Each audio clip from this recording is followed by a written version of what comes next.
जय श्री राम, जय श्री राम, जय वीर हनुमान, जय वीर हनुमान। मेरे आध्यात्मिक चिंतन में रुचि लेने वाले सब दर्शकों का और देवियों सज्जनों का मैं अभिनंदन करता हूँ। आप सबको नमन करता हूँ।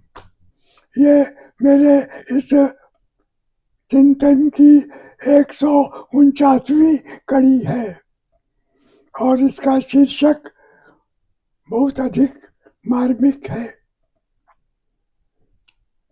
प्रसंग उस समय का है जब राम जी के राज्याभिषेक के बाद सब वीर सैनिक अपने अपने घरों में लौट रहे थे। तब अंगद वापस जाना नहीं चाहते थे। उन्होंने जो पहले राम जी से विनती की और फिर हनुमान जी से विनती की। यही इसकी विषय वस्तु है। तो आइए पहले परिप्रेक्ष्य में चलते हैं।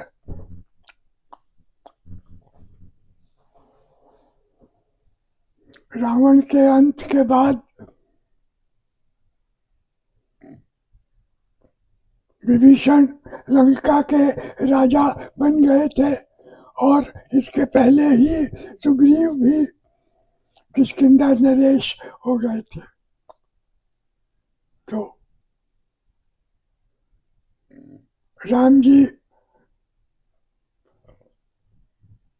आनंद में अति प्रसन्न थे। इसी बीच में विभीषण सीता जी को पूरे सम्मान के साथ यहाँ ले आए। सीता जी ने भी सबको आशीर्वाद दिया। फिर सब अयोध्या वापस जाने की तैयारी करने लगे। पुष्पक विमान में सबको जाना था। पुष्पक विमान में विभीषण, सुग्रीव, जाम्बवान, नल, नील इत्यादि अनेक शूरवीर तथा अंगद एवं हनुमान जी थे। तो सब लोग आके बैठ गए। सीताराम, भगवान श्री राम और सीता मैया ऊंचे आसन पर विराजे। उनके बगल में लक्ष्मण भैया खड़े थे। पुष्पक विमान इनके आदेश से उत्तर दिशा की ओर उड़ चला। उस समय सब लोगों ने जय जयकार की प्रभु की। तो रामचरितमानस में एक बहुत सुंदर चौपाई आई है। उसमें कहा गया है, चलत विमान कोलाहल होई, जय रघुवीर कहे सब कोई। प्रयागराज के पास आने पर विमान नीचे उतरा तो राम जी ने हनुमान जी से कहा कि आप अयोध्या में जाकर संदेश दे आए, भरत जी को भी मिले कि हम लोग सब थोड़ी देर में पहुंचते हैं, आप आ जाए जल्दी से। तो हनुमान जी पवन वेग से चल पड़े। इधर राम जी ने समस्त ऋषि मुनियों के, भरद्वाज मुनि के आश्रम में दर्शन किए, उनके चरण वंदन की और उनसे आशीर्वाद लिया। तब तक हनुमान जी आ गए थे। फिर पुष्पक विमान द्रुत गति से चल पड़ा और थोड़ी देर में अयोध्या पहुंच गए। राजमहल में विमान उतरा। संध्या का समय था। घर घर में इस अवसर पर दिए जलाए गए और सब लोग अभूतपूर्व आनंद उल्लास का अनुभव कर रहे थे। बड़ा दैवी वातावरण था। अगले दिन भगवान श्री राम का शास्त्रों की विधि विधान के अनुसार राज्याभिषेक हुआ। सीता जी महारानी बन गई और राम जी के बगल में विराजी।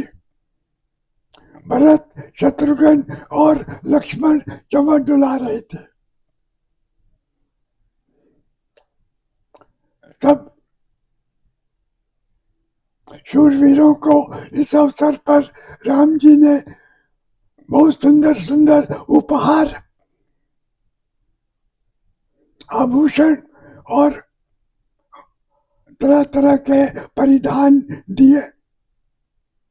इस प्रकार कई दिन बीत गए, सब आनंद में थे। फिर राम जी ने कहा कि अब आप लोगों को अपने अपने स्थान पर जाना चाहिए और वहां जाकर भगवत भजन नियमित रूप से करिएगा।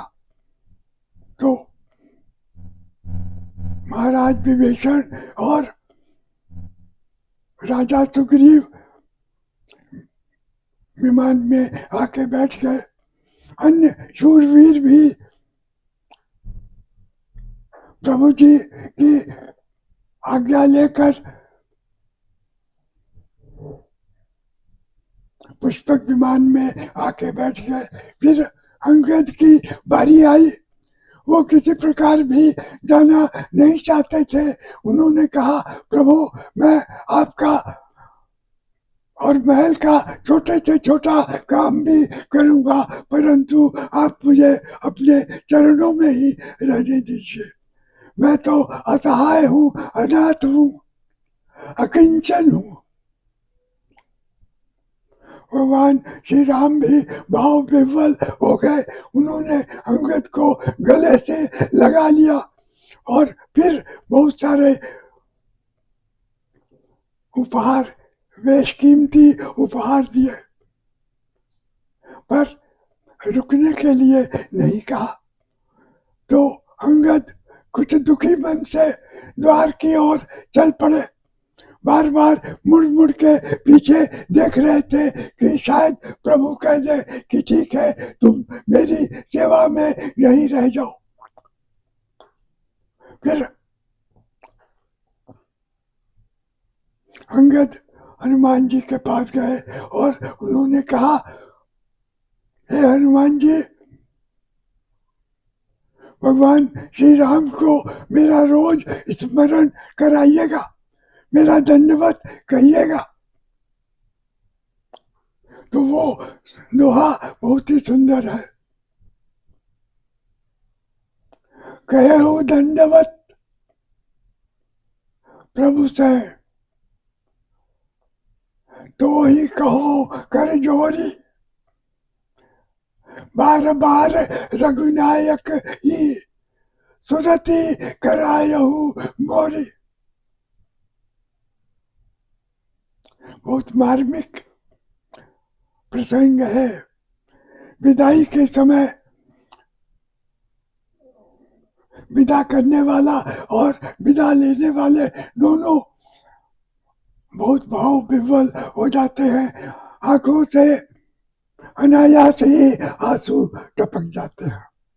ये आख्यान है। आशा है आपको ये आख्यान अच्छा लगा होगा। अब आपसे आग्रह है कि मेरे इस अध्यात्म चिंतन को आप सब्सक्राइब करें और कमेंट बॉक्स में जाकर यथा योग्य टिप्पणी भी करें। आपकी जय हो, बारंबार जय हो।